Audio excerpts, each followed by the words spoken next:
Good morning. My name is Barbara Fuller. As Chair of the Board of Washtenaw County Road Commissioners, I welcome you to this virtual July 20th, 2021 working session of the board. Our Communications Manager, Emily Kaiser, will describe how our virtual meetings operate, how to access the agenda packet, and how people may participate remotely. Emily? Thanks, Commissioner. So if you would like to make public comment during the public comment portion of the meeting, we'll provide instructions and prompt you at the appropriate time in the agenda to virtually raise your hand. This can be done through your computer or touch-tone phone. The chat feature on this Zoom meeting is available only as technical support for users on their computer or smartphone. If you are experiencing technical issues with audio or video during the meeting, you can submit a comment in the chat feature and I will help you troubleshoot. The audio and video of this meeting is being recorded. A link to the video will be posted to wcroads.org in the next day or two. And today's meeting agenda is also posted to wcroads.org, and there's a link available in the chat if you're joining us from your computer. Thanks, Commissioner. Thank you, Emily. Let's call this meeting to order. And Emily, if you would call the roll, please. Absolutely. So we've got Chair Barb Fuller. Present. Scioto Township, Washtenaw County, Michigan. Vice Chair Rod Green. Good morning. I'm present. I'm here appearing from Superior Township, Washtenaw County, Michigan. Commissioner Doug Fuller. Doug Fuller is present and is participating remotely from Scioto Township. Commissioner Gloria Yamas. Hi, I am present, participating from Pittsfield Township, Washtenaw County. Commissioner Joanne McCollum. Present, and I am attending remotely from Ypsilanti Township, Washtenaw County. Managing Director Cheryl Siddle. Present. County Highway Engineer Matt McTonow. Present. Director of Operations Jim Harmon. Present. And Director of Finance and IT Dan Ackerman. Here. Thank you, Emily. We now move to the public participation portion of our agenda. Emily, do you want to describe anything further before we see who's here and if a hand is raised? Sure, I'll go through my script and then we can see. If you'd like to make public comment, we ask that you virtually raise your hand now. If you're viewing the meeting on your computer, you want to first make sure to click Join Audio. You can then raise your hand by clicking the Participants or Reactions button at the bottom of your screen and then the Raise Hand button. If you dial into the meeting from your touch-tone phone, you can raise your hand by dialing *9. I will unmute people with raised hands one at a time. I will announce your username or the last 4 digits of your phone number when it's your turn to speak. Please state your name and address before you're beginning your comments. Do we have any raised hands, Emily? At this time, we do not. Thank you very much. So we will move on to the rest of the agenda, and the item that we're here to deal with today is the 2021 second quarter budget review. Cheryl, if you would take the reins, please. Sure, I would be happy to do that. I will speak very briefly and hand it over to Mr. Ackerman. So since this is really his show today. This is the time of year with it being the just having concluded the second quarter of our fiscal year, where we do a pretty close examination of our budget to see where we're at. Any recommendations that staff may have with respect to changes to the 2021 budget. To get us through the remainder of this fiscal year, and then also start doing some preparatory work for the upcoming years. So we sort of a sneak preview of what we're anticipating for 2022 and even 2023. So with that, I know Dan put a PowerPoint together as well as we have the budget document itself. So I'd like to hand it over to Dan Ackerman. Thank you, Cheryl. Before I start the presentation, I'd like to have a plug for my band, which I hope, Emily, that's okay. I mean, it's just road commission people, but apparently Commissioner Green, you had asked about the band that I'm in, Depot Town Big Band out of Ypsilanti. Of course, COVID did a number on the band and we haven't done anything for a while, but we formed, it's called the Depot Town Small Band, which is basically one person per part. I am not a part of that group, but I'm happy to announce that tonight, at 7:30, the Depot Town Small Band is playing at Hobbs on Michigan Avenue in Ypsilanti. So nice to have live music again. And so if anybody's available, I'm sure it'll be a great show. So Emily, I hope that's okay. I realize it's not entirely professional, but I know there have been some discussions about it, so I just wanted to share that. I guess we can just go ahead and move right into the second quarter budget discussion. And commissioners, feel free to ask questions at any time. We'd be more than happy to answer whatever questions you may have. I did want to acknowledge Jim and Matt and their staff. This is truly a team effort, and they've spent many hours. We all have homework assignments usually when we meet, and I just appreciate the fact that all the time and effort that goes into this. Matt, Jim, and I, we all look at the budget a little different way, and hopefully we come to the same conclusion. And most of the time we do, sometimes we don't, but then we can have some good discussions about how we get to wherever we want to get to. So I just want to acknowledge all their and their staff's efforts. So Emily, if we can go to the next slide. So I'm a little tired of talking about COVID. I think we all are. And it's my hope this is the last time that comes into our budget discussions, although some of you are probably following maybe a little bit of a resurgence of COVID. Let's hope that's not the case. Certainly that's always in the back of my mind and could change our budget outcome potentially. And certainly, if that were to happen, obviously we would make the appropriate changes. But at this point in time, COVID appears to have a minimal impact on the Michigan Transportation Funds. And we had actually reduced what we were anticipating from the Michigan Transportation Funds in the first quarter. We're actually adding that back.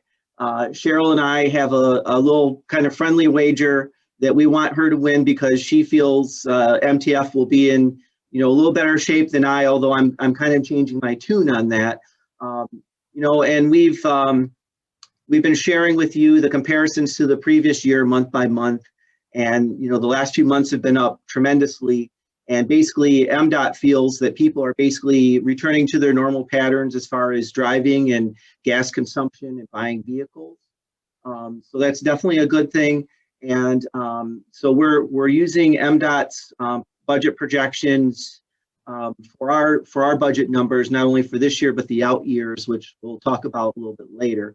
And it's slightly below what their budget projections are. Not a lot, but just slightly below, again, as a conservative approach.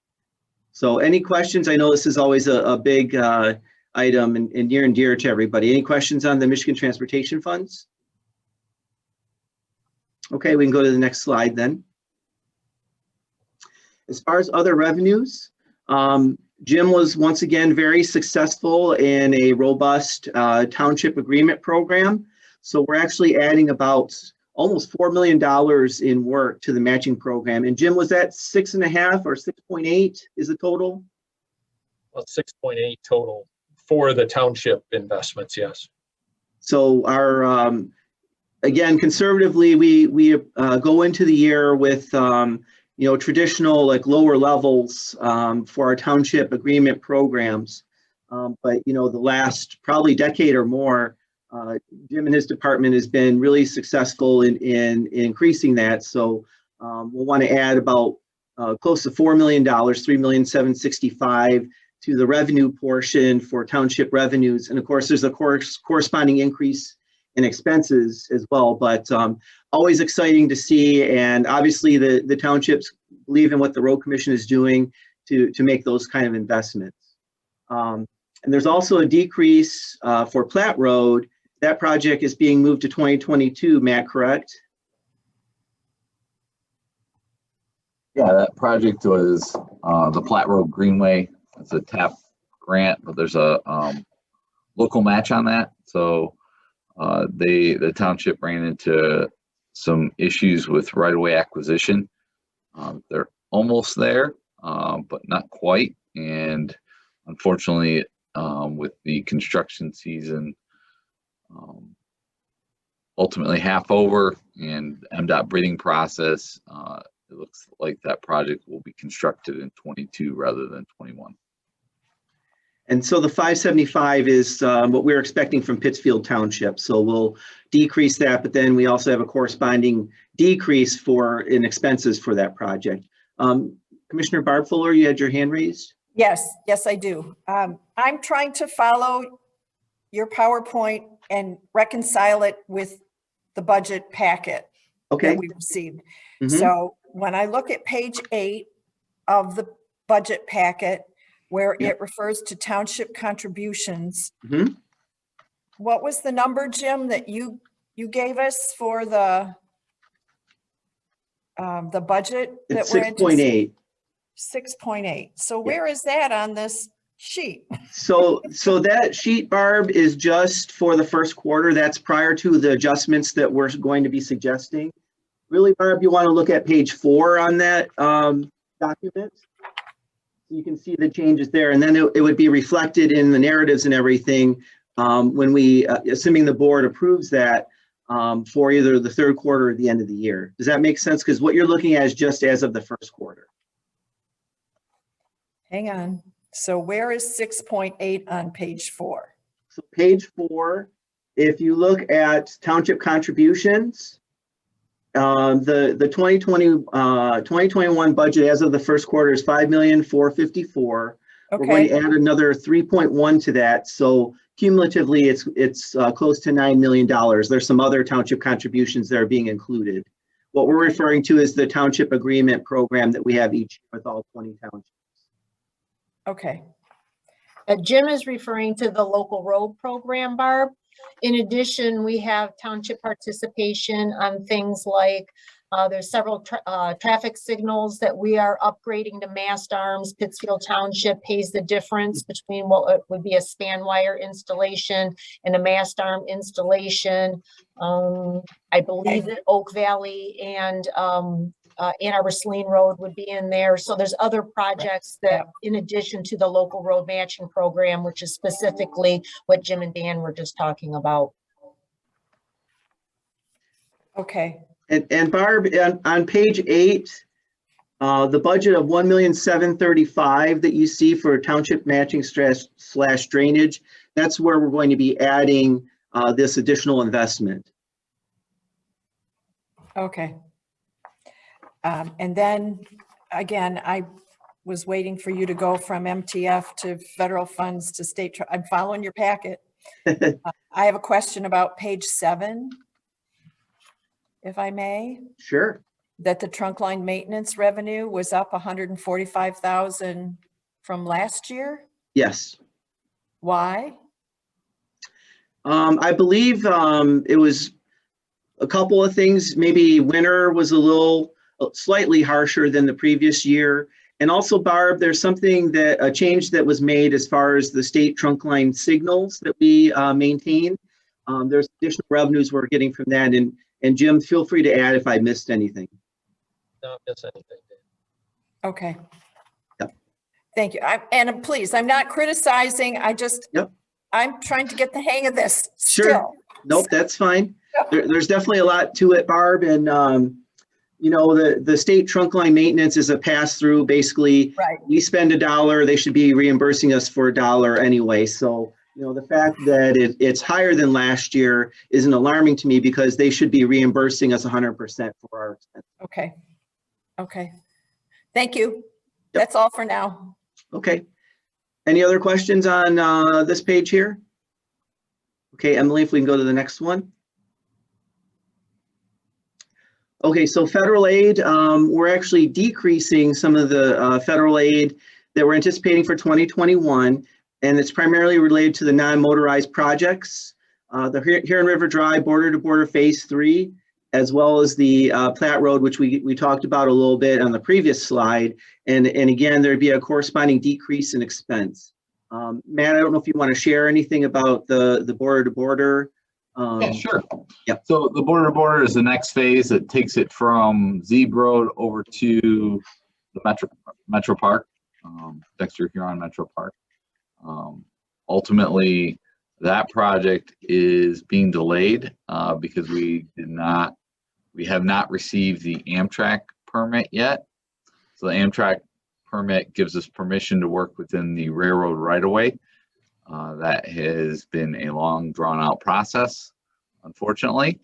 But the good news is we were able to request the TAP funds be rolled over into the next fiscal year, and they granted that request. So it's actually a $4.5 million project, of which $2 million is federal aid through the TAP grant process, and then the remaining portion is being funded by county parks. So in the proposed budget revisions, you'll see a decrease in the federal and state funds, and then you'll also, under the revenue section, you'll see other contribution, a decrease of $2,350,000 decrease. That's related to the county parks local match on that project. So and again, it's just not flowing through our books this fiscal year, but it will carry over into next year. So when we do our budget in next year, you'll see that project reappear. Any questions on that? Definitely important to note some of the carryovers with these projects in the next year, especially if it involves road commission expenses. When we look at the bottom line impact of all these changes, just keep those carryovers in mind.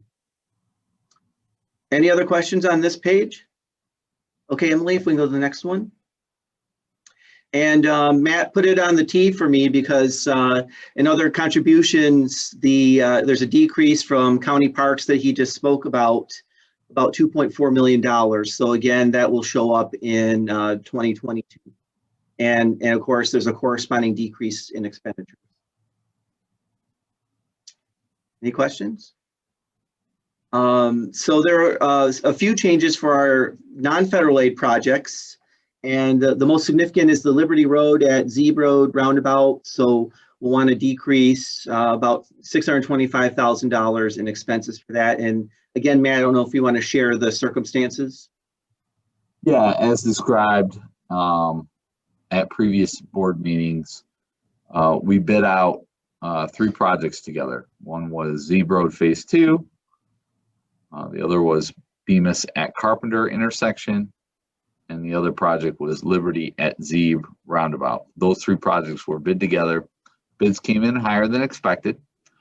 The board approved the recommendation to award the project for the Zeeb Road Phase 2 and the Bemis at Carpenter intersection, with the thought of we're still going to do Liberty at Zeeb, but we're going to rebid it this fall for next year's construction. Give us a little more time. It's a substantial project that we feel if we bid it out in the fall, we may get more favorable pricing. And it also will allow us to, there's substantial amount of utilities to get relocated. So we'll give our utility companies a little more time. That will give us a lot better success rate if the utilities are out of the way prior to construction. So that was the rationale there. So we'll be bidding this out this fall and building it next year. And ultimately that we're taking it out of this year's budget, but it will carry over into next year's. And this is 100% MTF funded. So no state or federal funds are involved. There are, I wouldn't say 100% MTF funded. There's a small portion that's funded by a road improvement agreement with a developer as well. So that's that. If you have any questions, I'd be happy to answer.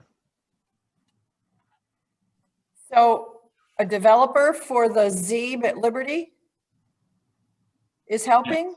Yeah, so there was a development along Liberty Road, east of the intersection, that impacted the amount of traffic that we're sending through that stop-controlled intersection. So through negotiations and the road improvement agreement, again, went to the board. It was approved previously. They were going to contribute a financial component to the improvements that we're going to make next year. So this isn't new construction, Matt. This is existing proper development? It's under construction currently, yes. East of, East of Zeeb Road, they are going to have access off of Liberty. They currently do not. Their current access is off of over by the U of M West Medical Center on Parkland Plaza. okay. We're talking They're about the gonna- old Miller farm. Yep, they're going to extend a private road down and gain access off of Liberty Road. So a portion of the development's traffic will be headed to the currently stop controlled intersection. Wow. Okay. Sorry, Thank you. I'm sorry, through the chair. So I'm trying to envision the new development, and the development, they have access on Zeeb Road. So where is the development? On the corner of Zeeb and Liberty? No, Okay, I can go ahead and share my screen and I'll show you if that would be helpful to the board. I'd appreciate seeing a map. That always helps me too, Gloria. I'm just astounded by all the construction that's going on, and I have nightmares about traffic congestion. And then we have those cyclists that insist on pedaling along when there's 3 inches to So the, does everyone see my screen? yes. Okay, so this is the intersection here. Which one? Tell us, give us streets, help us out here. Liberty Road here. You can see the Liberty. Yeah. All right. And then you have the polo fields here. Then Zeeb Road is here. This is our intersection at Zeeb and Liberty. Yeah. Currently stop controlled. All right. I'm going to zoom out. We're going to head east on Liberty. And do you see this is open farmland? okay, And then you have existing construction going on here with access to Parkland Plaza, which goes up to Jackson Road. okay. Okay, and then this is the Okay. U of M West Medical Center, so it'll give you kind of a, Yes, I know where it's Snapshot. at now. Yes. so yes. this development is in the initial phase. The future phase will take a road and punch it out to Liberty Road. I see. And a portion of its traffic, because it's very convenient to go to Zeeb Road and then get on I-94 to get where you're going, will head through the Liberty and Zeeb intersection. And as a condition of permit, we require them to go through and do a traffic impact study for the development. And that traffic impact study indicated that it was going to degrade the intersection, and that prompted a mitigation. And fortunately, we had a planned project, and so it all worked out where they made a financial contribution to that project. So their only contribution is to improve that intersection? It's a cash contribution for a portion of the project cost. So Liberty Road will remain just a 2-lane road? They're addressing their entrance as well. Yeah, aren't they are going to do, they, as a condition of their permit, will be building a left turn pocket for eastbound traffic turning northbound into the site. Okay. Yeah, Commissioner Green? Oh, sorry, Gloria, were you finished?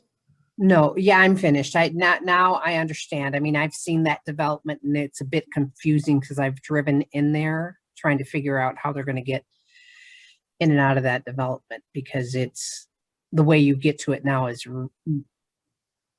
really kind of awkward. Commissioner Green? Yes, so I'm just wondering, will the increased traffic impact the design and cost of the roundabout? Or no? The increased traffic was how we got them to contribute to the proposed roundabout, and that roundabout will adequately handle that development's traffic.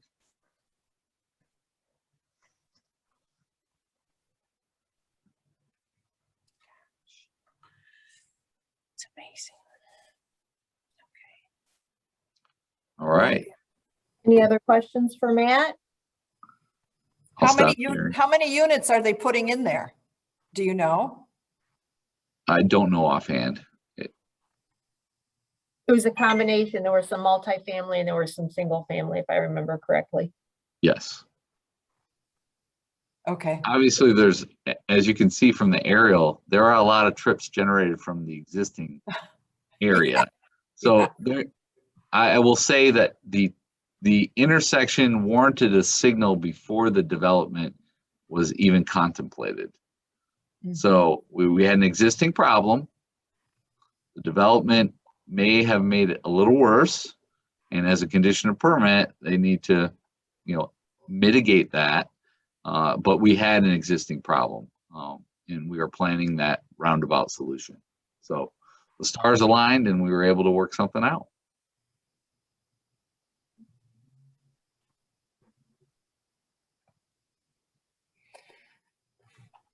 Any other questions for Matt on this particular project? Okay, well, we'll get back to the budget then. Thank you. Next slide, Emily. So to sum up all the changes, we're actually proposing to add about $1.3 million back to our fund balance. We came in out of the first quarter deficit spending of about 6.3 million. We're proposing to add 1.3 back. Again, keep in mind, some of that is just carry over into next year. Of course, a lot of that is also the increase that we're expecting from the Michigan Transportation Funds. And that would leave us with about a $16 million projected fund balance at the end of 2021, which is about 20% of expenditures, which is really kind of right where we'd like to be. And also keep in mind that we tend to run a conservative budget, and usually our fiscal situation at the end of the year is even a little better than what we're presenting to you now. This is probably closer to a worst case scenario, but it seems like this always works better for us, and it's not an extreme worst case scenario. It's just, will Michigan Transportation Funds be at 32 million, which we're recommending, or will it be at 32.5? We don't know. But obviously, if it's 32.5, then we're in a better shape fiscally. So again, we feel like it's a pretty conservative budget, but the 16 million is really right where we'd want to be. So any questions on 2021, the quarter two? And just to remind the board, and we'll talk about 2022 and 2023 in a minute, but just to remind the board, so assuming that there's no suggested changes from you, the next board meeting, we would have our proposed adjustments in the board packet, I believe as consent. And if anything were to change, like let's say MDOT says, oh, MTF is projected much higher. If there's some significant projects that involve the carryover or whatever the case may be, we would spell that out to the board if there's any difference from what you're looking at now for the second quarter and what we have in the board packets for the first meeting in August. Any other questions about Commissioner McCollum? Yes, Dan, would you do that at the meeting? If there were any changes, or would you, will we know before the meeting? So we would provide, kind of like we did for the second quarter review now, we would provide that with everything the Thursday prior. So you would have that, and we would also spell out any changes at that time too. So you'd have an opportunity to look at why there's any changes from what we're presenting now, and you can ask questions and so on. And we would also cover that in the board meeting too. Thank you. Okay, any other questions about quarter two 2021? Okay, if there's no questions, we'll move on to our budget projections for the couple of out years. So I always exercise some caution as we get our crystal ball out. The more we look into the future, the further out we look, the more guesses we're making. And I feel like sometimes organizations, let's say they look at 5 or 10 years out. Some organizations choose to do so. I think sometimes an organization will just say, okay, we've looked at our budget numbers and that's it. You know, it just represents a snapshot in time. As of now, staff's best guess of where we think things are going to be. But it doesn't mean that we don't continue to look at it and refine it, because things change, driving patterns change, you know, whatever the case may be. So I just put that word of caution out there, and I think it is prudent to look at these out years, but just know that that's just a snapshot as of now. And actually it's as of last week, it's probably already changed a little bit. So, you know, keep that in mind that, you know, we'll continue to look into the numbers for the out years and refine those. And as far as the budget projections for 2022 and 2023, we're using the MDOT Michigan Transportation Fund assumptions. They provide estimates. The most recent updates they provided was February of this year for the out years. And I tend to use their estimates and decrease it slightly, again, conservative nature, not a ton, but just a little bit. Commissioner McCollum, do you have a question? Oh, yes. I was wondering what the reasoning, the thought is behind the township contribution going down in 2023. What are some things that would cause that to happen? Without my sheet, can we get to that in a minute when we look at our sheets? I mean, basically, Sure.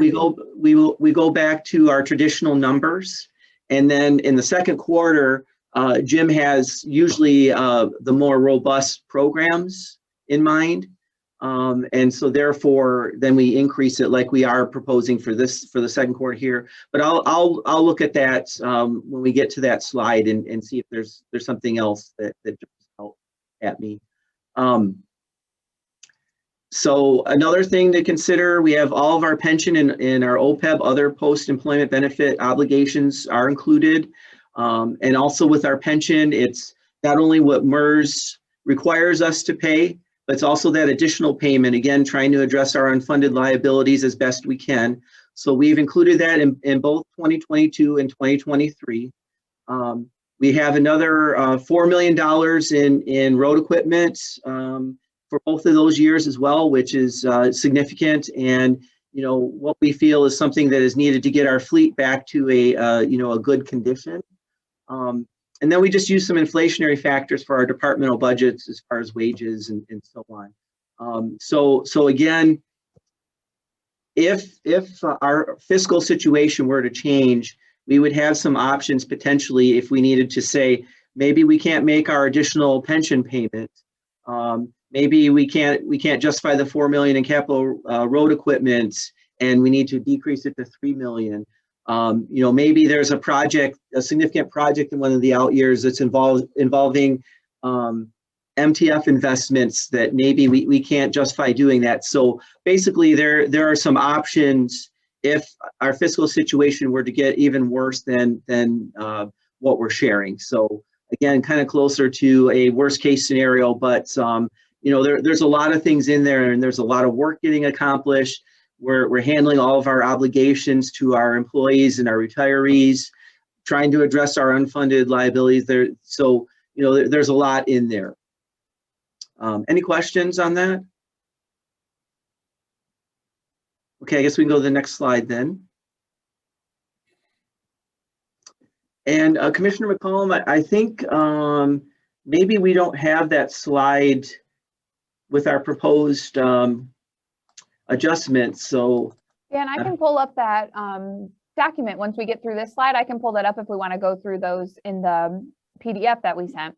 yeah, and I'm do you happen to know what page it's on? Let me. Can we put that at the end? Page 16. Thank you.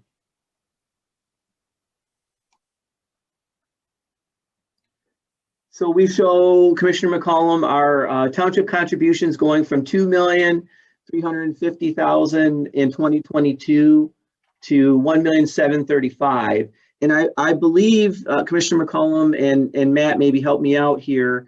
That represents the Platte Road Greenway investment from Pittsfield Township primarily. That's in the 2,350,000, and the 1,735,000 is just really our township agreement program itself. So we had a couple other contributions in 2022. That's correct, Dan. That Platte Road Greenway project rolled into the 22 budget. So in looking ahead in 22 and 23, we project all of our projects that are planned for, whether they be millage project, state and federal aid, all that's wrapped up into these summary numbers. So the Platte Road Greenway, the border to border project, all got rolled into 22. So that's where you see the township contribution and the other contributions are significantly higher in 22 versus 23 because of those projects that got rolled over into the next calendar year. Right. Right. And then we typically don't make an adjustment until the second quarter of that fiscal year if we have additional projects or we have actual agreements that have been executed. And so that's why, for example, on the township contributions, we're relying on historical numbers, and that's that 1.7. And then we would do next year, just like we're doing this year, once we've actually have the contracts in place, the agreements with each of the townships for the local road program, then that would be added into the program. And then if there is any other projects, for example, again, Pittsfield Township has of late been wanting to invest to do traffic signal upgrades to the mast arms. There may be other townships where we're working with them, Superior Townships looking at that Prospect Road pathway. Projects like that will come along periodically, and then as agreements are executed, that would be added in, and we would suggest that take place during the second quarter review next year. Commissioner Green, you have a question? Yes. So following that reasoning, is that also why there's a decrease projected for the federal and state funds?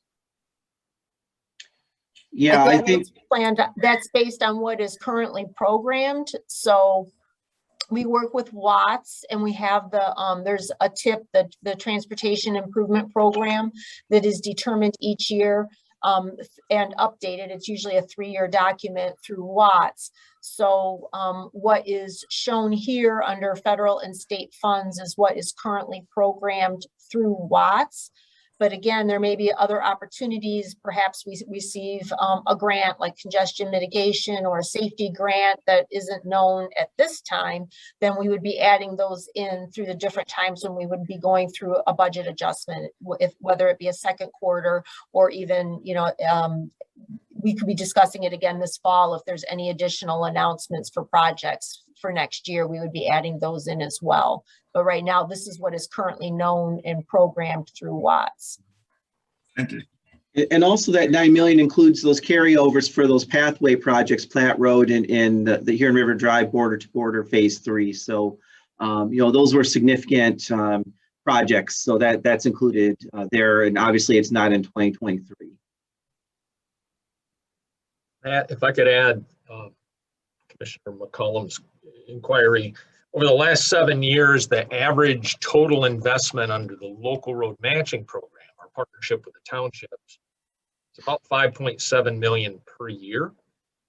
Again, this is conservative, and we would update the board second quarter in each of the future years based on the agreements that are executed with the townships. I expect it will be robust. It's roughly been around 6.8 million per year for the last couple years. So I think it'll track along those lines.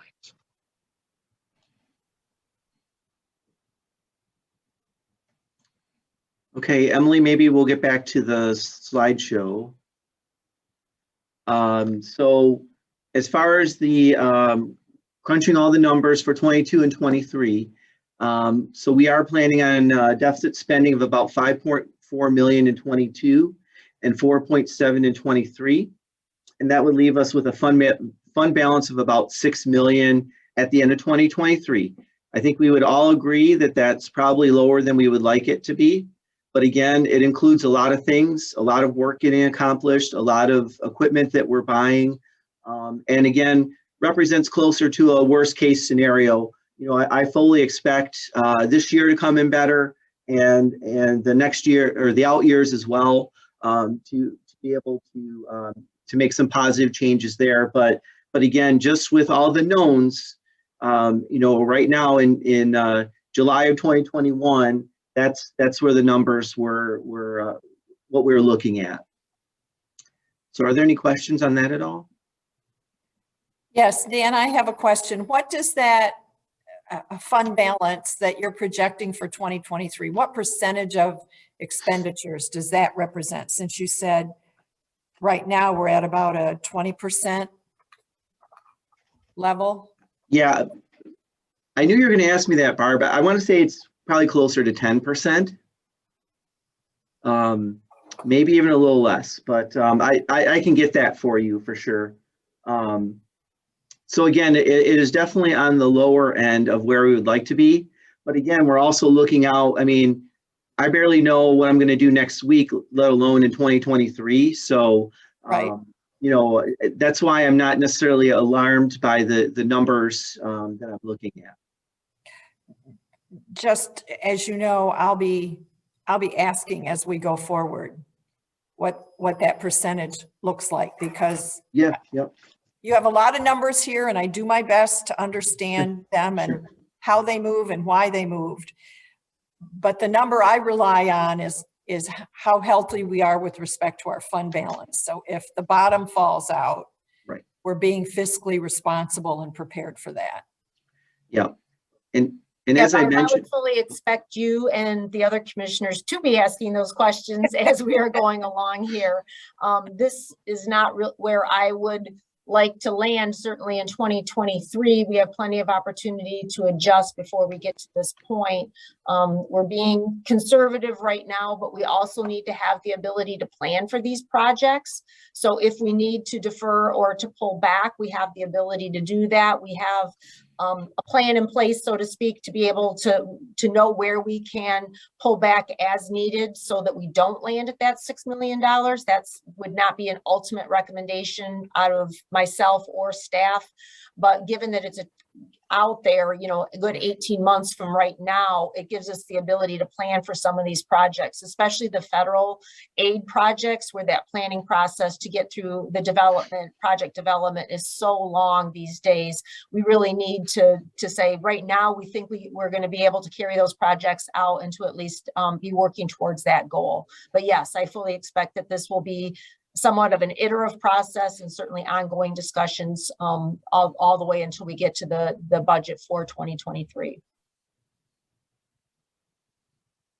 and Barb, I almost equate this to, remember last year at this time, right in the middle of COVID, we had no idea the impact. I think some agencies had a knee-jerk reaction. Oh my gosh, you know, our MTF is going to be in half, and they were kind of planning for that. We said we knew there's going to be an impact. Let's make an adjustment, monitor it closely, but not have a knee-jerk reaction to it. And I would say the same thing when we look at the out years as well. You know, would we like it to be more than 6 million? We would, but there are so many unknowns, even in 2022. And as I mentioned, you know, we have a lot of things that are included in there. So if our situation were to worsen, then we could easily adjust some of those as well. You know, okay, maybe we can't make our additional pension payment, or, you know, there are certain things that if we had to, let's say there's a project that involves, you know, $500,000 Michigan Transportation Fund investment. Well, maybe we can't justify doing that. So, you know, I guess I feel good that there are things in there, if our situation were to worsen, and I don't anticipate that happening, that we could easily adjust and still be fine. Okay. And as you know, I'm always concerned about pension and OPEB. Mm-hmm. that we don't shift the burden to our employees and their future. I mean, there are other places we need to look at before we start cutting back on those. And I think staff shares those concerns, and you know, certainly the level of importance is high on that as well. You know, MERS sends us an invoice and we pay it. You know, I'm talking about some of the things over and above that we're not necessarily required to do. But obviously, we've had the good fortune of making those additional investments the last several years. And I think it's important for employee confidence and morale to understand that it's not going to be on their shoulders, right? Right. Yep. Yeah, we've talked quite a bit about having a balanced approach with respect to the budget, and I think staff is very grateful to this board because historically that has been the approach. So we are committed wherever we can to certainly meeting the obligations with respect to promises made to employees, especially with respect to the pension and to the OPEB obligations. But it's not going to all happen overnight. It's a continual approach to get so that we fulfill those obligations. But those were promises that were made by this organization to those people, and we certainly want to make sure that we honor them. We ask a lot out of our employees, so we want to make sure that the equipment and tools that we give them to do the job, they have the ability to do that. So that's why we've had the last few years the level of investment in equipment that we have, so that we are, I don't know if we're truly catching up. Hopefully we're making a little bit of headway with that, but certainly we don't want to fall further behind with respect to equipment investments. Those are equally important for us to be able to do the work that, again, to fulfill the obligations that we've made, whether they're to townships or to the community at large. And then obviously the biggest investment needs to be continue to be investment in the public road system that's out there, the county road system. And so certainly any place where we can leverage state and federal aid, we need to make sure we have those matching dollars available.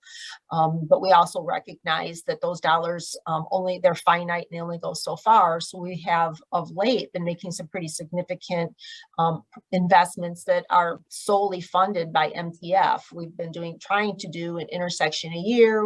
We've got a big investment with Zebro, just knowing how important, when you look at it from a network perspective, it is to pave that gravel primary road. But that is truly on the back of this organization. I mean, that is solely MTF. So like Dan said, if all of a sudden something happens and we have to, re-examine what our priorities are for 2022 or 2023, those would be some of the first things that we would be looking at, the ones that are large MTF, components of our budget, and making adjustments where necessary. But if possible, we'd like to do all this work that's currently programmed. Understood. Okay, is there any other questions on the budget projections for 2022 and 2023?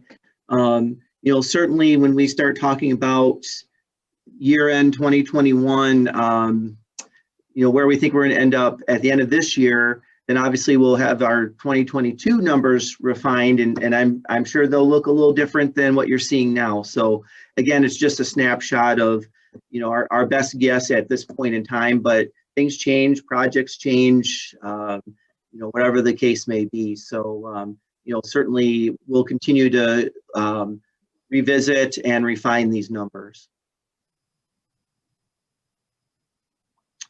Okay, if there's no other questions, next slide. I believe that's everything. Yep. So I don't know if there's any other questions the board has. Hopefully you like the fact that obviously we're looking at our current year and making adjustments as we see fit. But several years ago, the board and I believe staff as well felt it was prudent to look at the out years so we can see, what does our situation look like 1 or 2 years from now, to see if, do we need to make any changes now? You don't want to be surprised when you start looking at those out years, and if there's adjustments that need to be made now, obviously we could do so. And I think it was a good move to at least try and run the numbers, see what our fiscal situation looks like, and have some discussions as far as if there's anything we need to do right now to address that. But, overall, I feel like we're in pretty good shape. Again, I expect 2021 to, our fiscal situation to come in better than you're seeing now. And then obviously that has an impact on the out years as far as the fund balance and so on. So any other questions? My compliments on the format of the budget updates. And I mean, it's really helpful to me how kindly you're explaining things in detail. So I appreciate that. Thank you. I know Yep, it's a lot of work and it takes it's a big lift, but I appreciate it. Yep, and my compliments to Emily. She just knocked it out of the park as far as the format, and is great to work with, and it's a team effort with that as well. And it's really easy for me to update the numbers in that format, and I do feel like it's a better document, easier to read. And Barb, we also started providing the PowerPoint presentation earlier as well. I know that's something that you had asked for, so hopefully you found that helpful as well. And I have notes all over it. Good. To help me remember Sure. in Q3 what we talked about in Q2. So. Yes, and that's going to be my intention going forward, is to always try and have the PowerPoint presentation included with the budget documents, so you have an opportunity to see both. Yeah. It was truly, I mean, quite the dogfight looking document now at this point, but it will help me next time. Great. Okay. Any other questions, comments, or concerns? So Dan, we get to do this all again in November for the 2022 budget. Is that a correct statement? Correct. So in November, we will have a working session we'll talk about two budgets, our 2021 numbers, where we think we're going to end up, as well as 2022. And that's usually even more of a heavy lift, because obviously we're talking about 2 years. So you'll see, a lot more numbers. For those of you who like numbers, great. But we'll have a better idea of where we think we're going to end up at the end of this year. I'd just like to recognize that our County Commissioner Liaison, Commissioner Caroline Sanders, has joined us. Hello, Caroline. Hello, good morning. Thank you for making time to be here. As often as I can, I will. I enjoyed the presentation. Do you have any questions that you'd like to ask? No, not at this time. It seems like you all have a pretty well-oiled machine going on. Okay. Thank you. You're welcome. Thank you.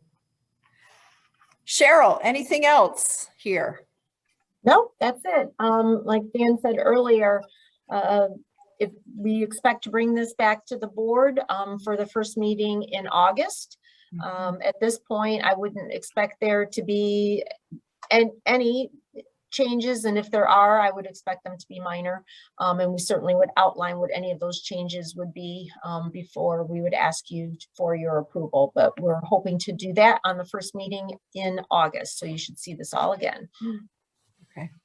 Okay. And just a heads up to my fellow commissioners, if there are meetings that you will not be able to attend, and that's understandable and fine, just please let me know as soon as you know, so I can make sure we have a quorum at each meeting. All right, if there's no further business to come before the working session, and I'm not seeing anything at this point, I would entertain a motion to adjourn. Somebody unmute yourself and move. So moved. Thank you. Thank you. We have to do a roll call because we're meeting virtually. So Emily, if you would please, a motion to adjourn. Absolutely. Commissioner Joanne McCollum, Yes. Commissioner Rod Green, Yes. Commissioner Doug Fuller, Aye. Commissioner Gloria Yamas, Yes. and Commissioner Barb Fuller. Yes. We are adjourned. See everybody at 1 o'clock for our regular meeting that convenes this afternoon.